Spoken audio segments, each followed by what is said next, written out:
Gracias por ser junto a nosotros en República. Continuamos discutiendo un poco las finanzas municipales. Y en el bloque anterior lo hacíamos desde la perspectiva de Comures, con la participación y la visita del ingeniero Carlos Pinto, director ejecutivo de Comures, y el alcalde de Sensuntepeque, Jesús Bonilla. Hoy lo hacemos desde una lectura eminentemente económica, pero también qué implicaciones tiene esto para el desarrollo territorial. No solo el tema del FODES en sí mismo, sino las condiciones financieras de los municipios, las necesidades de autonomía financiera y qué elementos y por dónde pasan las políticas públicas respecto al trabajo de los gobiernos locales. Y es un gusto para mí recibir a Enrique Merlos, economista, especialista en finanzas municipales y en desarrollo territorial, coordinador de programas en Funde, y también saludamos a César Villalona, economista. Buenos días, bienvenidos a República. César, qué gusto que nos acompañe. Gracias por la invitación, un gusto estar acá. Gracias por tomar la invitación, Enrique, bienvenido, qué gusto. Gracias, Carlos, es un gusto compartir con tus televidentes este tema tan importante que vamos a abordar este día. Bueno, empecemos con este aspecto. Enrique, desde su perspectiva y por el seguimiento de las finanzas municipales, del trabajo municipal, de diversas alcaldías, esta decisión del aumento en el aporte anual del 8 al 10% de los ingresos corrientes netos, ¿para usted es algo favorable o es algo que debía observarse, estudiarse con más detenimiento? ¿O usted considera que fue una decisión adecuada a las condiciones que enfrentan varias municipalidades en este momento? Bueno, Carlos, hay que recordar un poco el contexto que viven los territorios y los municipios actualmente en nuestro país.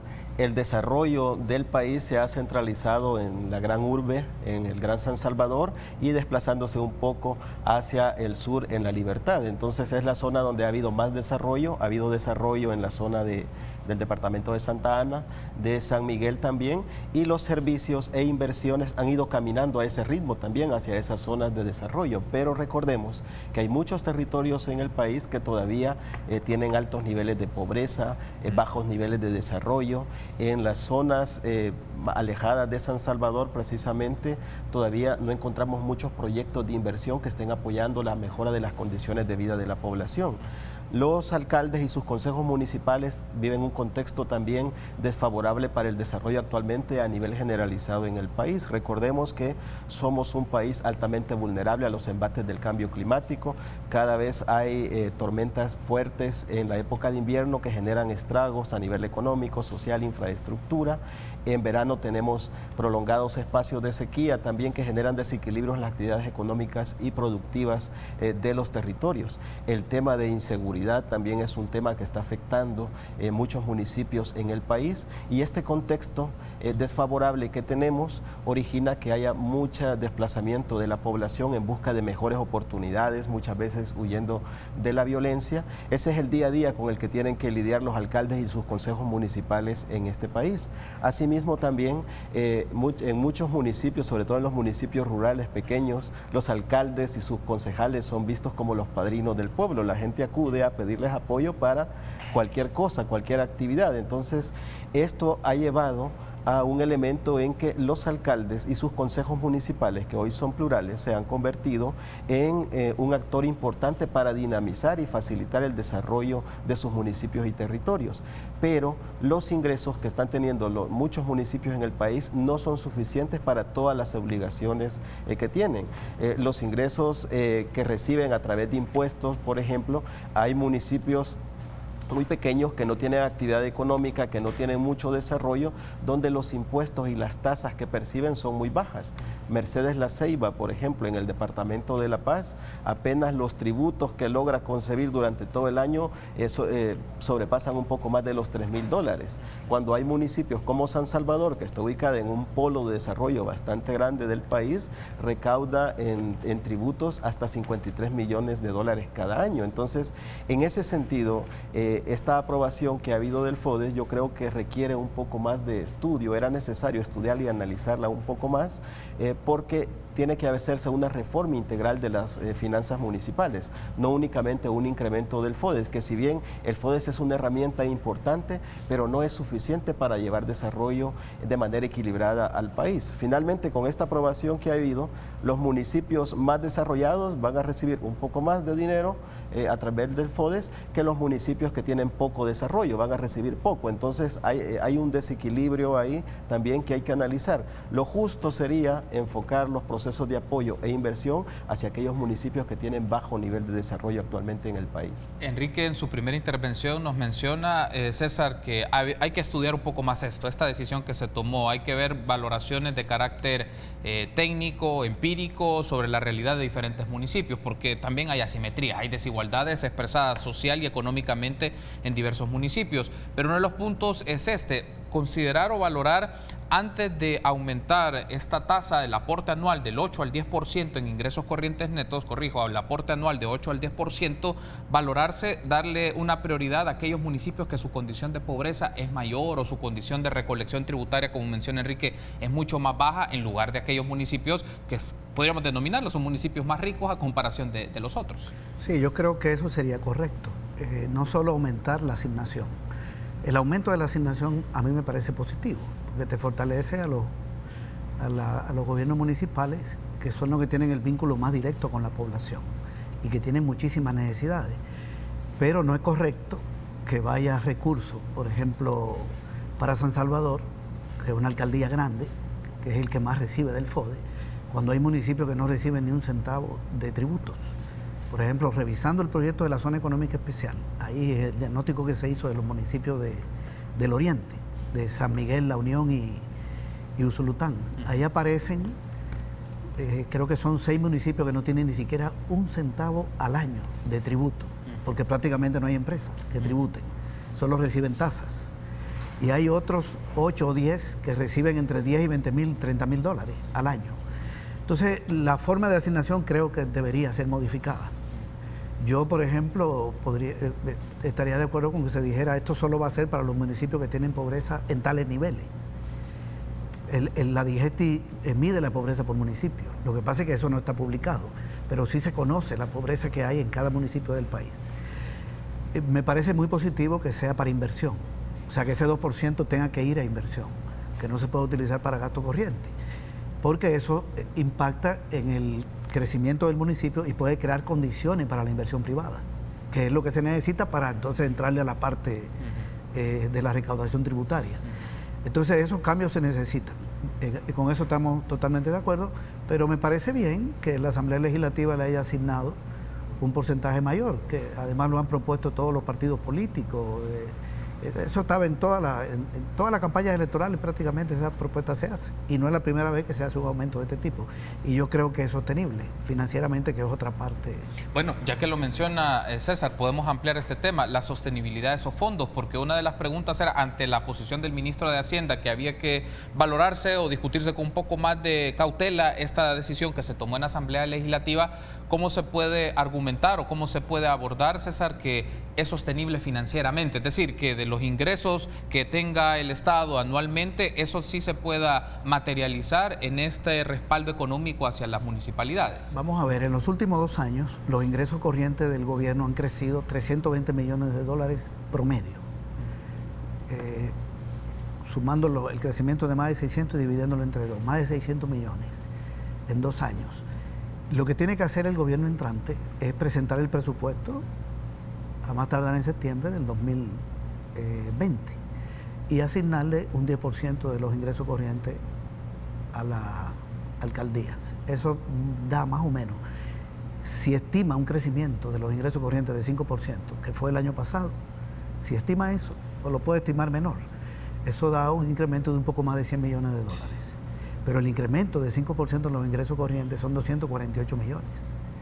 Porque tiene que estimar cuánto va a recaudar el año que viene. No se sabe, es un estimado, de acuerdo al crecimiento económico, de acuerdo a la tasa de inflación, los parámetros que se toman en cuenta. El Fondo Monetario acaba de presentar un informe donde habla de una economía en crecimiento, habla de una economía robusta, y dice que el año que viene va a crecer por encima de su potencial. El potencial es 2.2, o sea que podría crecer igual que este año, 2.5. Un crecimiento de 2.5 le da más ingreso al gobierno. Entonces es un asunto de asignación. Lo que va a recaudar el gobierno supera lo que le va a asignar con ese 2%. Todavía le quedaría más de 100 millones para invertirlo en otras carteras del Estado. Pero además en la Asamblea Legislativa hay una serie de iniciativas de ley que hay que levantarla. La está proponiendo el Fondo Monetario. El Fondo Monetario está planteando el impuesto predial y está en la Asamblea desde hace tiempo. Incluso se plantea que sea para las municipalidades. El impuesto al patrimonio, que se estima que puede dar más de 100 millones, también está en la Asamblea, lo recomienda el mismo Fondo Monetario.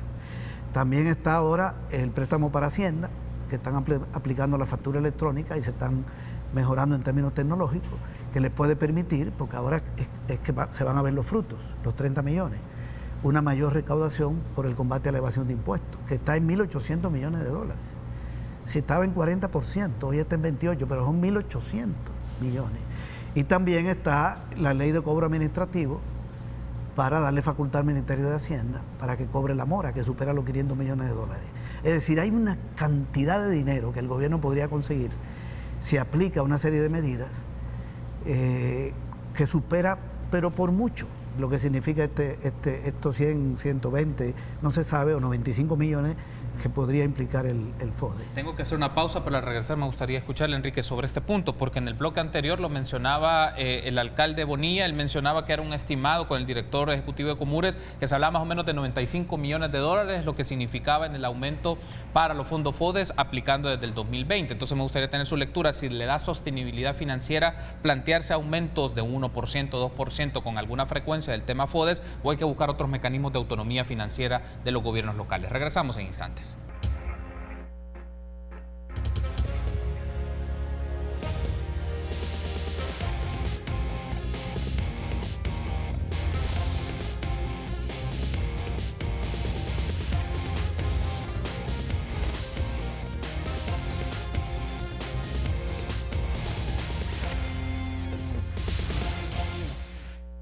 Seguimos platicando de las finanzas municipales en esta segunda parte de República del miércoles 27 de marzo. Hablamos con los economistas Enrique Merlos y César Villalona sobre la sostenibilidad de las finanzas municipales. Enrique, un poco nos mencionaba César en el bloque anterior que si bien el aumento, digamos, es favorable, el respaldo de este aumento, pero hay que discutirnos un poco la sostenibilidad financiera a través de esta única vía del FODES, o una de las vías que es como la más esperada también por alcaldes y alcaldesas, con este aumento que puede ingresar o puede aumentar de manera en algunos casos más significativa en los municipios más grandes. En los municipios medianos y pequeños pues su ingreso no va a ser un poco más modesto, pero el punto es, las finanzas de los municipios deben de depender únicamente de esta sostenibilidad que deriva del FODES. ¿Qué otras maneras se pueden lograr? Porque si bien en este momento se discute este aumento, probablemente dentro de 3 años otra vez un 1%, al año siguiente otro 1%, es decir, ¿es sostenible financieramente únicamente a través de esta fuente que es el FODES?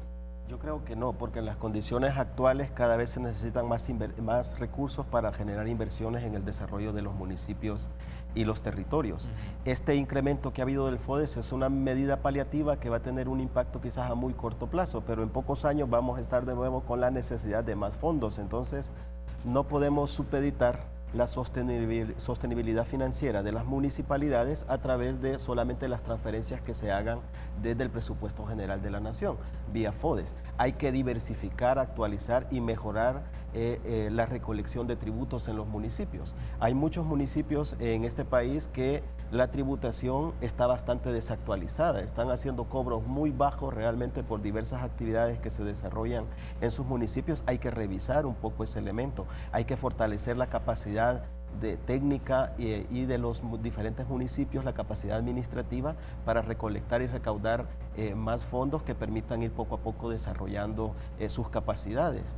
A nivel de Centroamérica, la tributación que tienen los municipios en El Salvador apenas es del 18% de ingresos propios que reciben vía tributos, cuando en el resto de la región supera el 40%.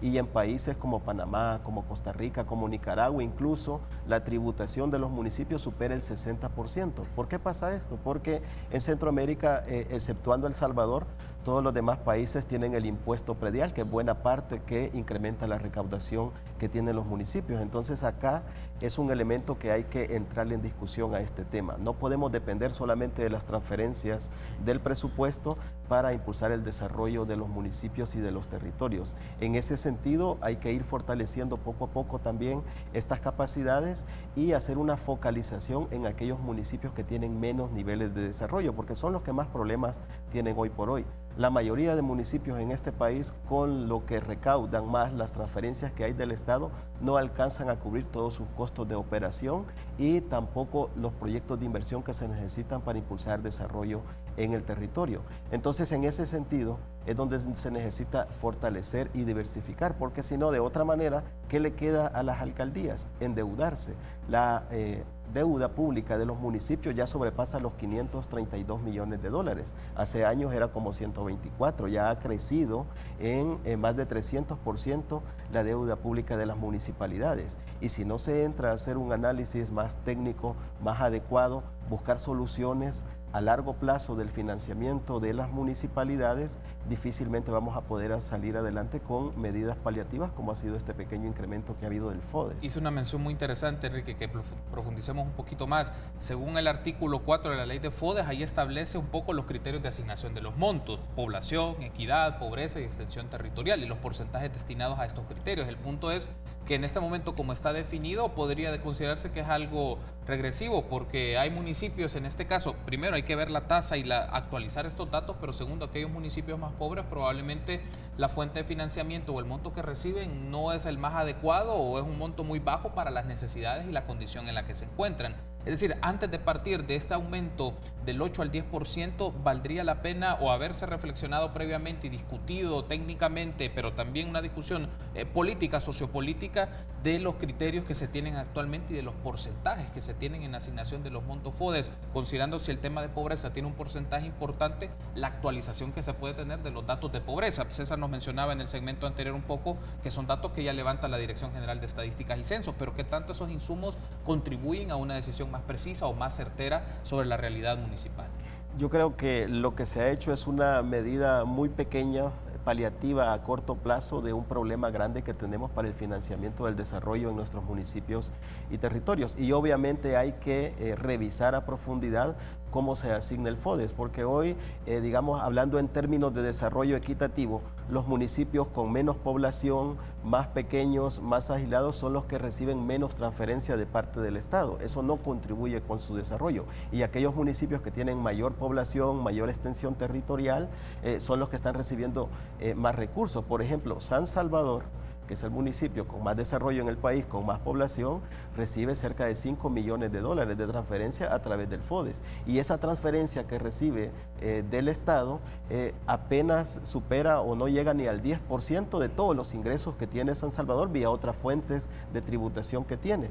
Cuando municipios muy pequeños, el FODES significa muchas veces hasta el 90% de los ingresos que tienen durante el año. Y obviamente tienen que utilizar el FODES y vía otros mecanismos también para superar algunos gastos que tienen, pagar salarios, desarrollar proyectos de inversión y otros compromisos que tienen las municipalidades. Entonces ahí el FODES debería de pensarse de otra manera, de tal manera que sea un instrumento de transferencia del Estado hacia aquellos territorios y municipios con menos desarrollo y que equilibre el desarrollo del país. Es decir, que significaría discutirnos los porcentajes de asignación en función de los criterios, o también hay que discutir hasta los criterios mismos de asignación del dinero. Es ambas cosas, porque hasta las estadísticas y los datos que se utilizan están un poco desfasados. Hay que ver los criterios también para que sea un instrumento que de verdad contribuya a llevar desarrollo hacia aquellos territorios que más lo necesitan. Antes de irme a la pausa, César, nos llegó un comentario acá a través de nuestras redes sociales, a través del Twitter. Usted podrá ver en pantalla la cuenta que tenemos en Twitter,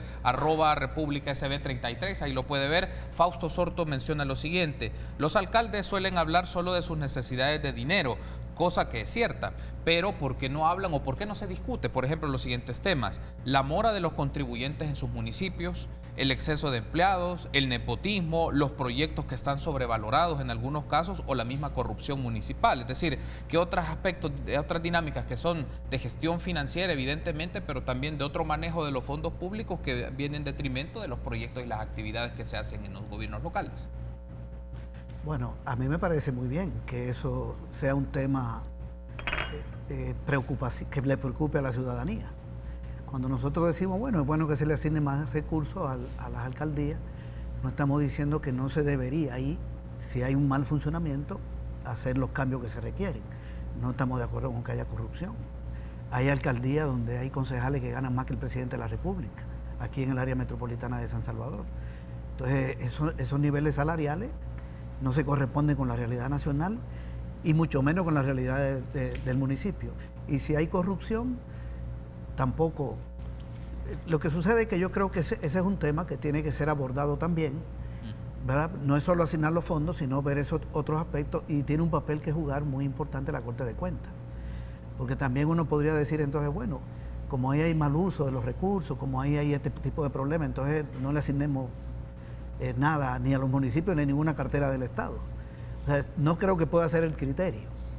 Si le voy a dar más recursos a un ministerio o no, o a una alcaldía, si está funcionando bien o está funcionando mal, porque eso hay que resolverlo, si no funciona bien. Los casos de nepotismo, sobrevaluación de obras, que tiene que ver con corrupción pública privada. Yo creo que todo eso es correcto, todo eso es válido, para que la asignación nueva tenga un impacto que sea positivo, que sea bueno.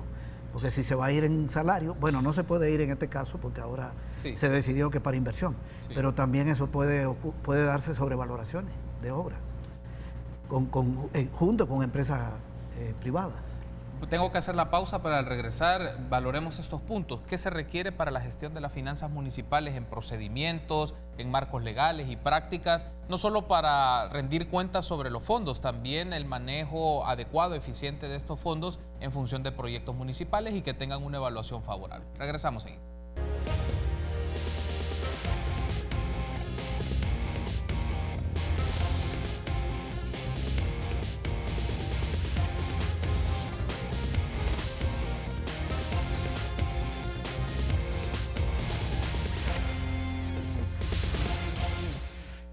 Último segmento de esta segunda parte de República, que hablamos un poco de la gestión de las finanzas municipales con los economistas Enrique Merlos y César Villalona. En estos 5 minutos, básicamente nos restan 2 minutos y medio para cada uno de nuestros invitados, para hablar un poco sobre cuáles son los puntos claves de la gestión financiera de los proyectos municipales, es decir, de las fuentes que provienen a través de FODES, a través de sus tributos, a través de las tasas y recolección.